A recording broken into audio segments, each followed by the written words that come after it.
Hello बच्चों, आप सभी के लिए लेके आ चुका हूँ मैं class 12th UP board Hindi medium के जीवन परिचय रामधारी सिंह दिनकर जी का जीवन परिचय। बहुत ही इंपॉर्टेंट जीवन परिचय है ये लगातार देख ही सकते हैं आप, लगातार आया है 2014, 16, 17, 18, 19, 20, 22, 23 इम्पोर्टेंट है। आपको मैं बताता हूँ किस तरीके से लिखना है। सबसे पहले आप हेडिंग लिखेंगे जीवन परिचय, फिर उसके बाद आपको इस तरीके से लिखना है, जन चेतना के गायक और क्रांतिकारी कवि रामधारी सिंह दिनकर का जन्म बिहार प्रांत के सिमरिया जिला बेगूसराय पुराना जिला मुंगेर में सन 1908 ईस्वी में हुआ था।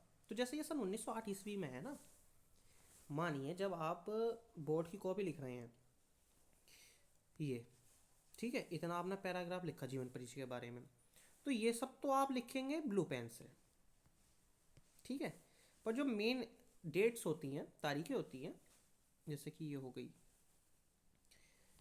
ठीक है, जन्म मृत्यु, वो आपको लिखना है ब्लैक पेन से। तो इससे जो होगा, जो एग्जामिनर होगा आपकी, जब वो कॉपी चेक करेगा तो उसको एकदम से पता चल जाएगा कि भाई हाँ, बच्चे ने तरीके से लिखा है। और उनका एकदम से, क्योंकि जीवन परिचय में मेन चीज़ क्या होती है, जन्म, माता पिता का नाम, मृत्यु और कीर्तियाँ रचनाएं। उसके बाद आ जाता है आपका साहित्यिक परिचय की डेफिनेशन। अपने राष्ट्रीय भाव से जनमानस की चेतना को नई स्फूर्ति प्रदान करने वाले राष्ट्रीय कवि दिनकर छायावतोत्तर काल के सर्वश्रेष्ठ कवि थे। उन्हें प्रगतिवादी कवियों में भी सर्वश्रेष्ठ समझा जाता है। दिनकर जी की काव्यात्मक प्रतिभा ने उन्हें अपार लोकप्रियता प्रदान की। उन्होंने सौंदर्य प्रेम, राष्ट्र प्रेम, लोक कल्याण और अनेक विषयों पर काव्य रचना की, किंतु उनकी राष्ट्रीय भाव पर आधारित कविताओं ने जनमानस को सर्वाधिक प्रभावित किया।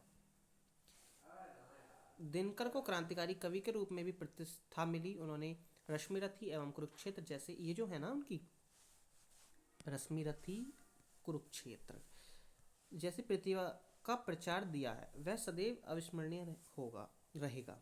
ये इनकी इम्पोर्टेंट वो हैं क्या, रचनाएं। ये जो इनकी रचनाएं हैं ना, ये रचनाएं ऐसी हैं कि आपको क्वेश्चन फॉर्म में भी मिल सकती हैं। जैसे शुरू के आपके क्वेश्चन होते हैं 10-20 नंबर के, उसमें भी मिल सकती हैं। कीर्तियाँ, दिनकर जी मूलतः सामाजिक चेतना के कवि थे। उनके व्यक्तित्व की छाप उनकी प्रत्येक रचना में दृष्टि गोचर होती है। उनकी प्रमुख काव्य रचनाओं का संक्षिप्त परिचय इस प्रकार है।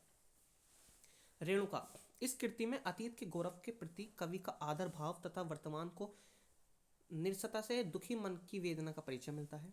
हुंकार, इस काव्य रचना में वर्तमान दशा के प्रति आक्रोश व्यक्त हुआ है। रसवंती, इस रचना में सौंदर्य का काव्यमन वर्णन हुआ है। इसी तरीके से सामधिनी, कुरुक्षेत्र, इसमें महाभारत के शांति पर्व के कथानक को आभार बनाकर वर्तमान परिस्थितियों का चित्रण किया गया है। उर्वशी, रश्मिरथी, इन दोनों काव्य कृतियों में विचार तत्व की प्रधानता है। ये दिनकर के प्रसिद्ध प्रबंध काव्य हैं। दिनकर जी की गद्य रचनाओं में उनका विराट ग्रंथ संस्कृत के 4 अध्याय उल्लेखनीय है। इसके अतिरिक्त उन्होंने कई समीक्षात्मक ग्रंथ भी लिखे हैं। दिनकर जी जो हैं बहुत ही इम्पोर्टेंट टॉपिक पार्ट है हिंदी गद्य के। होप करता हूँ आपको आपका ये जीवन परिचय समझ में आया होगा। इस तरीके से आपको लिखना है। अपनी हैंड राइटिंग का विशेष तौर पर बोर्ड की कॉपी में ध्यान रखना है। जल्दी मिलूंगा एक नए टॉपिक के साथ। Thank you, bye.